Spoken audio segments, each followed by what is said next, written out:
Welcome to the Trump Breaking News Network, your daily source for up-to-the-minute Trump news. Join us today and every day. Here's today's news. This is TBNN. Intelligence expert Malcolm Nance on Trump scandal, as close to Benedict Arnold as we ever going to get. On an almost daily basis there are new revelations about the questionable and perhaps illegal connections between President Donald Trump's administration, and before that his campaign, and the Russian espionage apparatus under the control of Vladimir Putin. It no longer appears to be a question of whether the Russian government actively worked to undermine or affect the outcome of the 2016 presidential election, but who aided it in doing so. Trump's short-lived national security advisor, Michael Flynn, was forced to resign because he did not disclose his contacts with Russia. In addition, Jeff Sessions, now the Attorney General, met repeatedly with the Russian ambassador and known intelligence operative Sergey Kislyak. Trump campaign aides Roger Stone and Paul Manafort also had extensive contacts with the Russian government. Stone has even publicly admitted to communicating with WikiLeaks, a group known to act as a conduit for classified information in an effort to smear Trump's rival Hillary Clinton. And Trump and his inner circle have unknown but likely extensive financial connections to Russian banks, financiers, corporations and the Russian government. How much damage has been caused to the American people by Trump's Russian gambit? Most important, are Donald Trump and his advisors working in support of Russian interests and against those of the United States? Are they traitors? How did this all transpire? In an effort to answer these questions, Salon recently spoke with Malcolm Nance, a career intelligence and counterterrorism officer for the United States government. In his more than 3 decades working in that capacity, Nance served with U.S. Special Operations Forces, the Department of Homeland Security and other agencies. He has worked in the Middle East, North Africa, the Balkans, South Asia and Sub-Saharan Africa. A frequent guest contributor on MSNBC, Nance has authored several books, including The Plot to Hack America, How Putin's cyberspies and WikiLeaks Tried to Steal the 2016 Election. My conversation with Nance has been edited for length and clarity. A longer version of this conversation can be heard on my podcast, available on Salon's featured audio page. In trying to make sense of the constant revelations about Trump's connections to Russia, we are often hearing the truism that the cover-up is worse than the crime. But in this case, it seems that the public is just seeing the tip of the iceberg. You are absolutely correct. I think that the activities that have occurred in the thing that we're seeing indicate a scandal on an order of magnitude greater than anything that has occurred in the 20th century. What's occurring now is as close to Benedict Arnold as I think we're ever going to get in American history. It had better be, because the only alternative to what we're seeing with this information is, if it has not espionage, then it will be the largest financial scandal in American history. One would think that someone would have taken Trump's associates aside and told them about the ambassador and others. These guys are Russian spies using diplomatic status as cover? Did they not understand that, or did they just ignore it?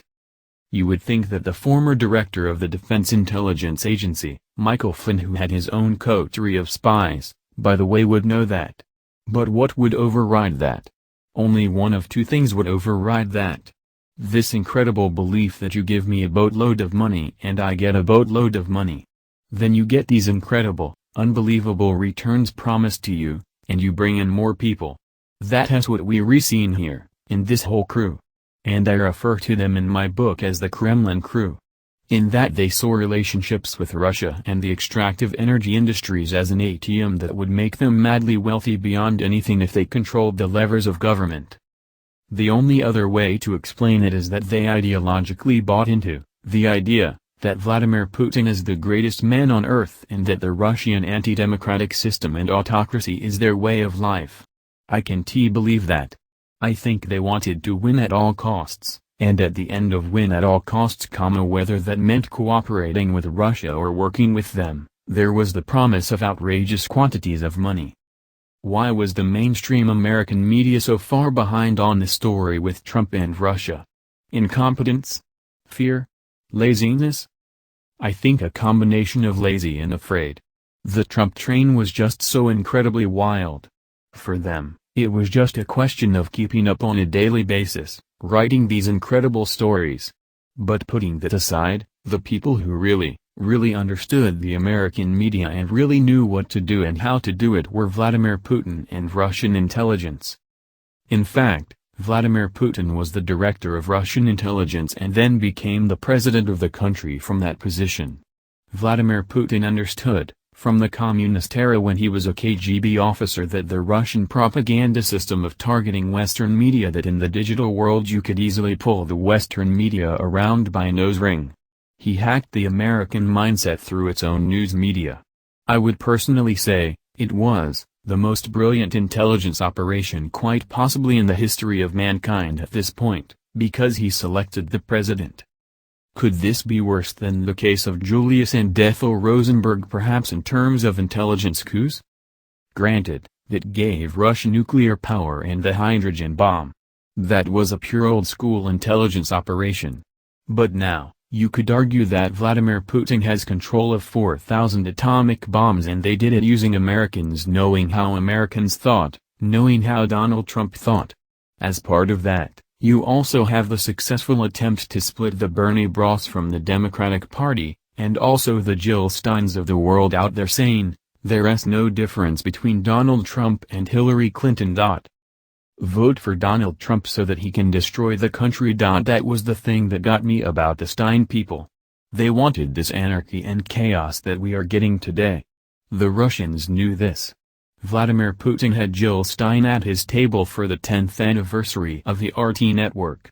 I don't care who you are, you can't say, well, if you received the invitation, you would be gone, too.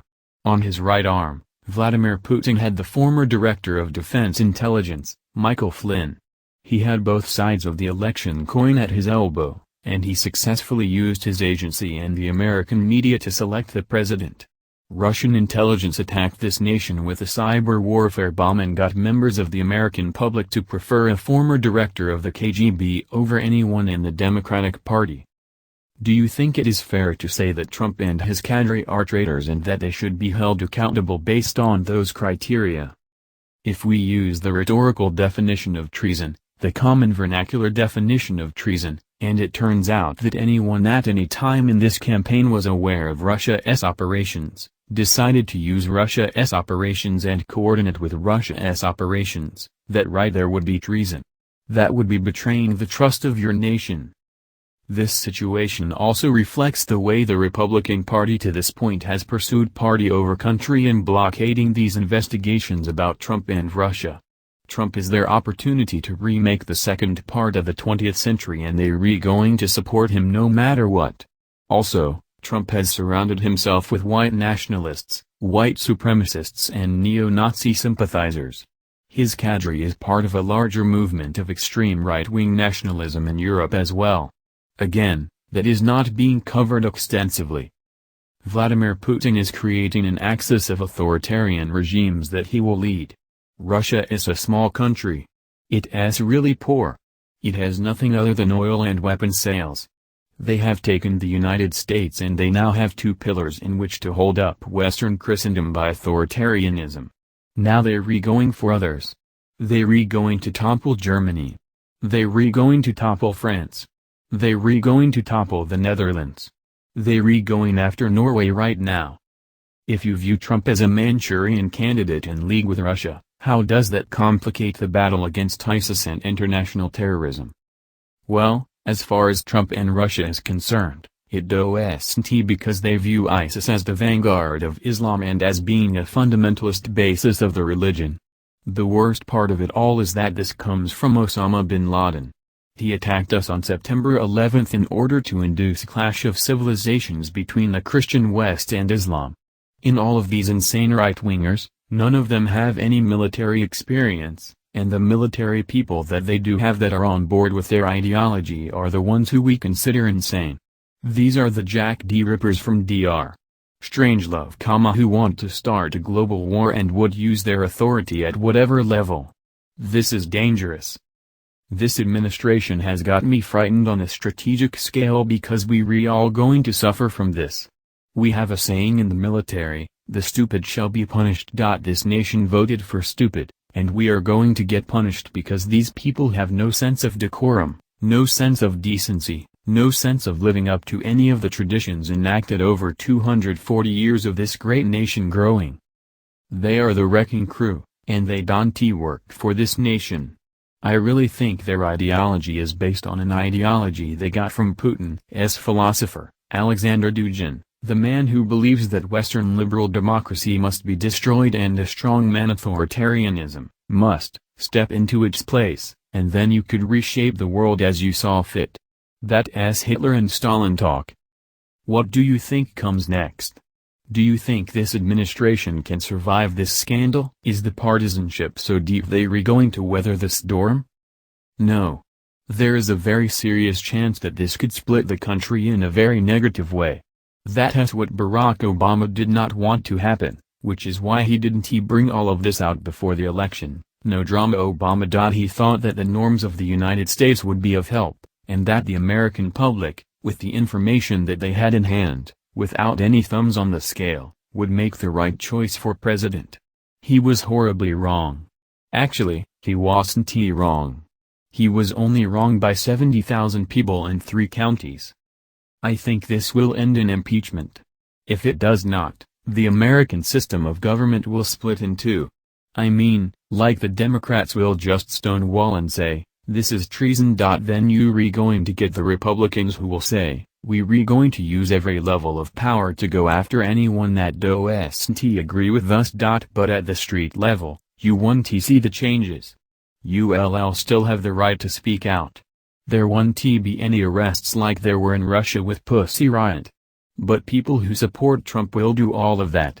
They'll come and attack you. They will silence you. There will be self-appointed groups of people and militias that will make it clear that Trump is God. That's the news. Join us here every day. Be sure to subscribe and click the bell. See you next time. This is TBNN.